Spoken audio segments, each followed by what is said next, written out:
I just want to talk about something that's it's a subject that's quite personal to myself. It's something that I've had to deal with over the last couple of years, and it's something that a lot of yous will have to deal with or have dealt with, and you'll need to find strategies to be able to accommodate your training. If you were like me, obsessed with training, it was a big part of your identity just to train.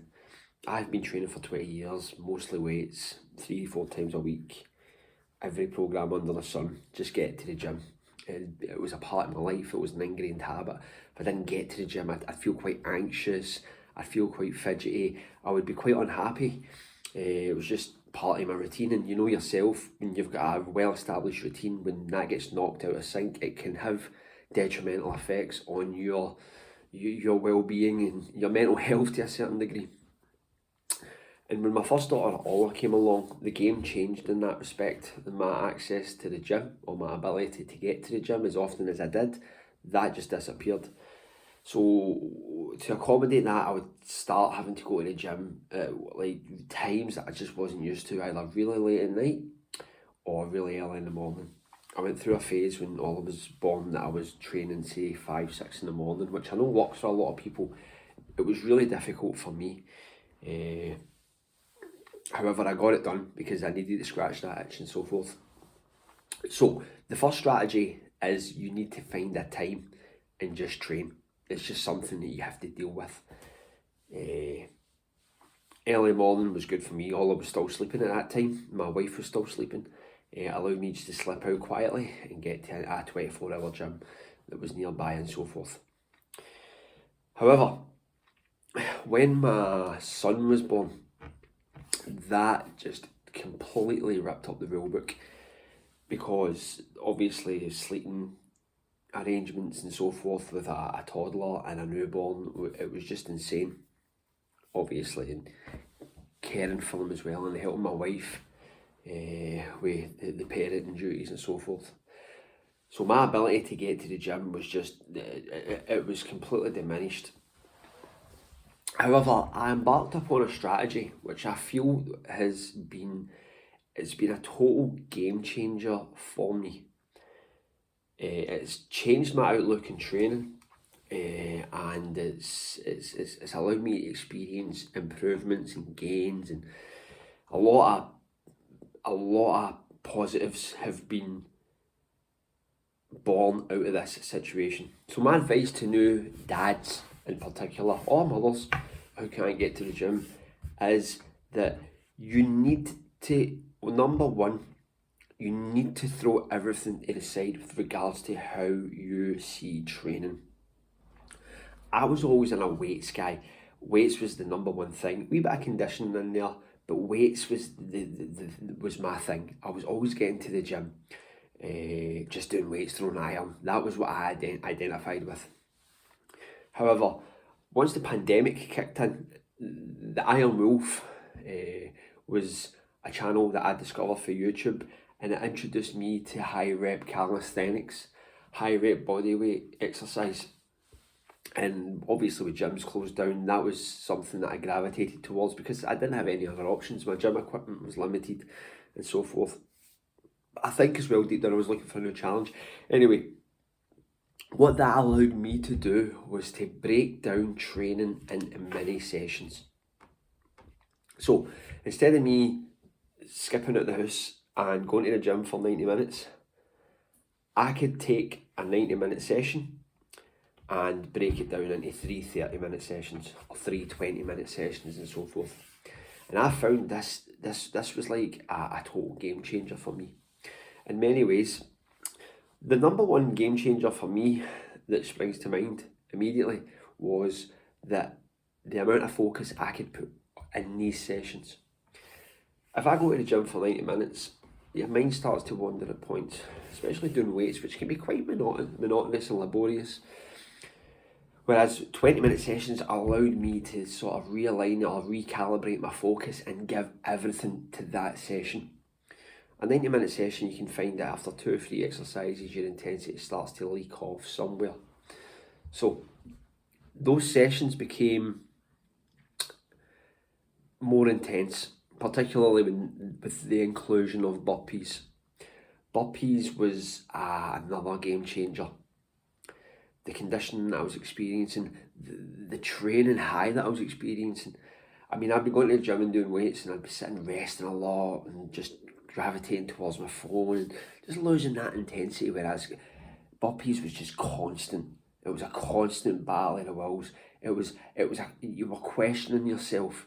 You were going into a dark place. You were asking yourself, can I do this? And what if I don't do it? Am I a loser? Am I a deadbeat? Am I unfit? So you've got all these things in your head going off at one time. But they drive you to this next level.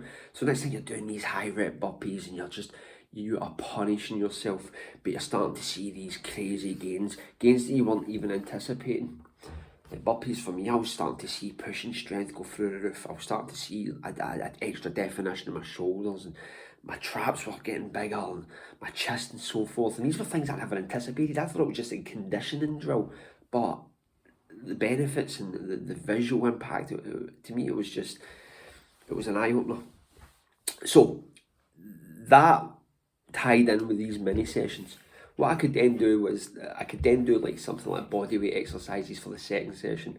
I'm a big fan of chin-ups. I think chin-ups are a complete physique definer, I would like to call them. Great for pulling strength and so forth, but chin-ups are that exercise that just hits so many muscles. They get so much bang for your buck. So I started hitting high rep chin-ups as well on a fixed bar, which is something I'd never done before.